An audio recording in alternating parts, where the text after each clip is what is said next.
fois, retourner, reparler, remachin.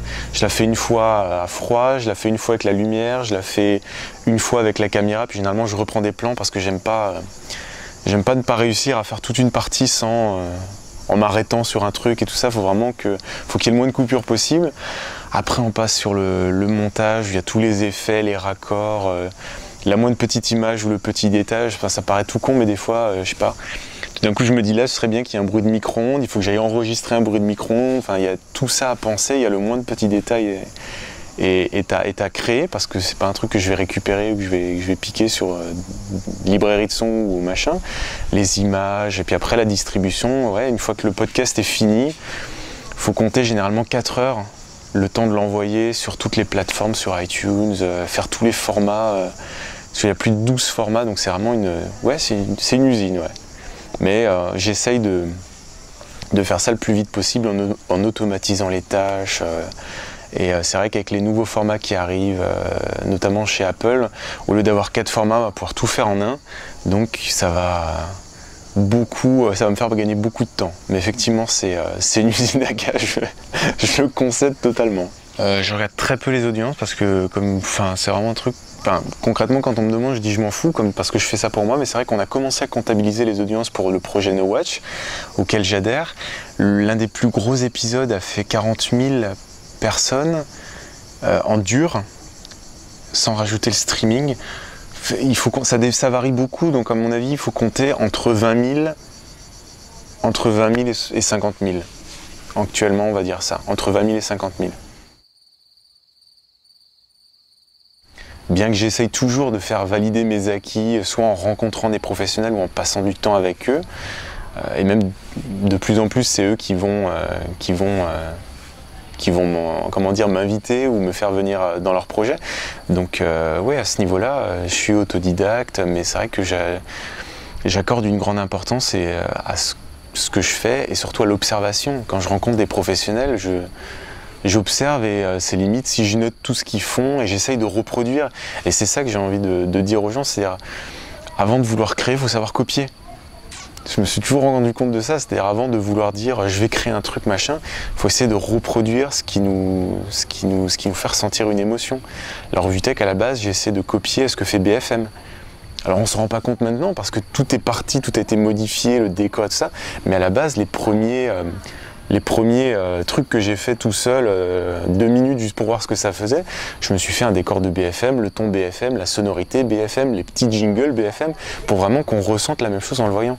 Donc c'est vraiment ça. Avant de vouloir créer, il faut savoir copier, et en copiant, en recopiant, en se disant que quand on fait quelque chose, il faut toujours avoir l'esprit critique en disant ça c'est pas bien, ça c'est pas bien, ça c'est pas bien, mais si je le fais comme ça, ça va être bien. Donc en analysant, en transformant continuellement, on arrive forcément à un produit qui va être bon à la fin. Mais par contre, il faut y passer beaucoup de temps, il faut être très critique, il faut vraiment être concentré là-dessus. Il ne faut pas se dire je vais créer un truc, y passer 2 heures et dire ça me fait chier, passer à autre chose. Il faut vraiment travailler dessus durant le podcast. Ça fait des années que j'y pense, et ça fait que depuis un an et quelques mois que j'y suis, quoi.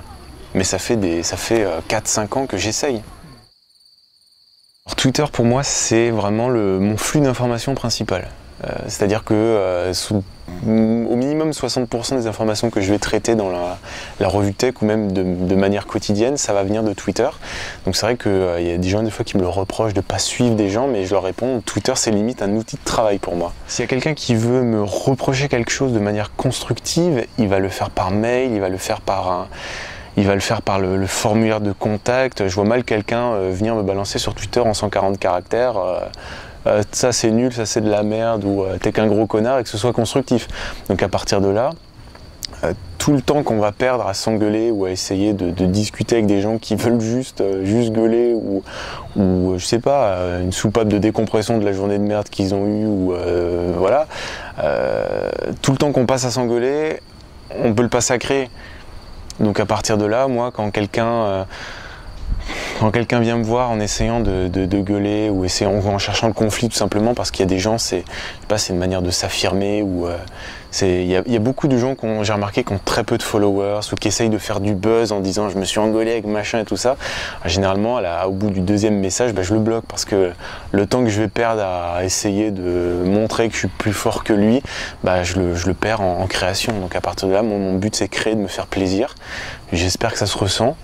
Et les gens qui cherchent du conflit pour du conflit m'intéressent pas et me font perdre du temps concrètement. Donc c'est peut-être pour ça que on voit très peu que je m'engueule et les rares fois où ça arrive, ça passe en direct message ou ça passe en mail. Voilà.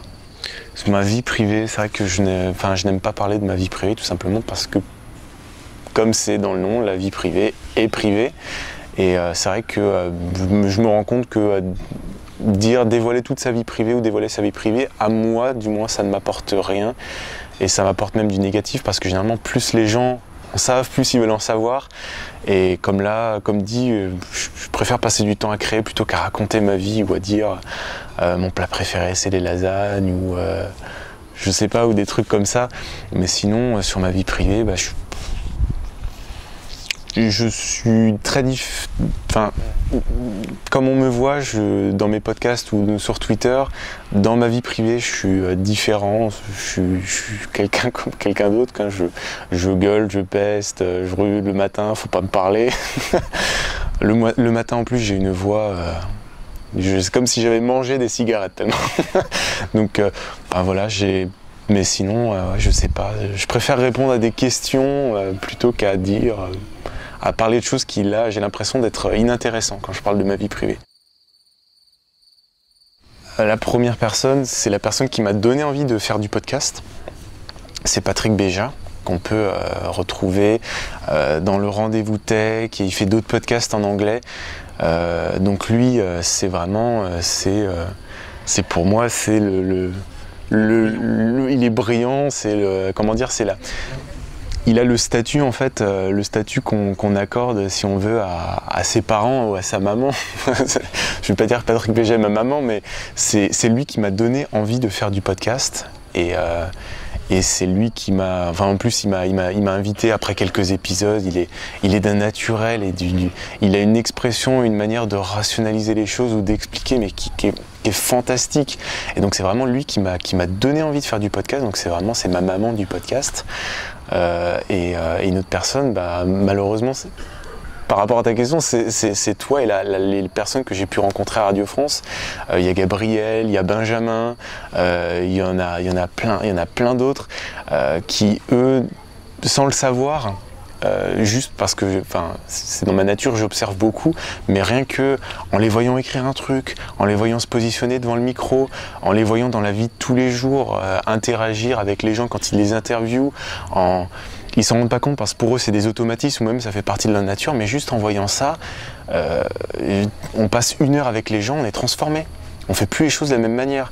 Donc en fait, il y a les gens que j'ai pu rencontrer à Radio France, il y a les gens que j'ai pu rencontrer par internet sur Twitter, que j'ai pu rencontrer par Skype après, il y a le projet No Watch. Donc si on veut, j'évolue constamment parce que je rencontre des personnes quasiment tous les 2 jours, je vois ce qu'ils font, comment ils le font, il y a des trucs que je trouve ça génial, je me les approprie, je les transforme, je recrée, et au final on se rend compte qu'on n'est que le reflet de petites parties de plein de gens, on s'est approprié les choses, on les a transformées, on a créé, donc il y a plein de gens que j'aimerais remercier, plein de gens dont je ne me rappelle même plus le nom, que j'ai rencontré ne serait-ce 10 minutes, mais qui par une chose toute bête m'ont transformé. Et je pense que c'est ça qui, dans tout qui est important, ce sont les petits détails qui font les grandes choses et qui, par rapport à ta question, ont fait les grandes transformations de ce que je suis devenu, quoi. C'est de profiter de la vue qui est merveilleuse. C'est une vue que moi-même j'ai pas l'occasion de voir très souvent. Et ce que je veux leur dire, c'est que ne perdez pas votre temps à vous chamailler ou à essayer de montrer que vous êtes plus fort, à vous affirmer. Concentrez-vous sur ce que vous aimez. Ça peut être n'importe quoi, même des choses que vous dites non, ce sera pas intéressant si vous le traitez de la bonne manière et si vous y passez du temps. ça serait intéressant. Donc vraiment, passez du temps à créer, enfermez-vous durant une journée, ne faites que ça. Lâchez un peu Twitter et tout ce qui est push notification et compagnie. Et surtout, focalisez-vous sur ce que vous aimez et capitalisez dessus. Comme je l'ai dit avant, ne cherchez pas à créer tout de suite, copier, recréer, transformer. C'est la meilleure manière de s'améliorer et de justement se focalisant, de réussir à faire des choses dont on ne se soupçonnait pas les possibilités. Donc vraiment, vraiment faites-vous plaisir dans vos créations et même avec très peu de moyens, ne vous dites pas je peux pas, j'ai pas les moyens, un appareil photo numérique, un petit micro avec moins de 200 €, voilà, on bosse quelques jours et on peut se le permettre. Donc vraiment si j'ai un message à transmettre, c'est ça, c'est créer, amusez-vous, créez et soyez critique envers vous-même et c'est la meilleure manière d'avancer. Merci Mathieu. De rien, merci à toi.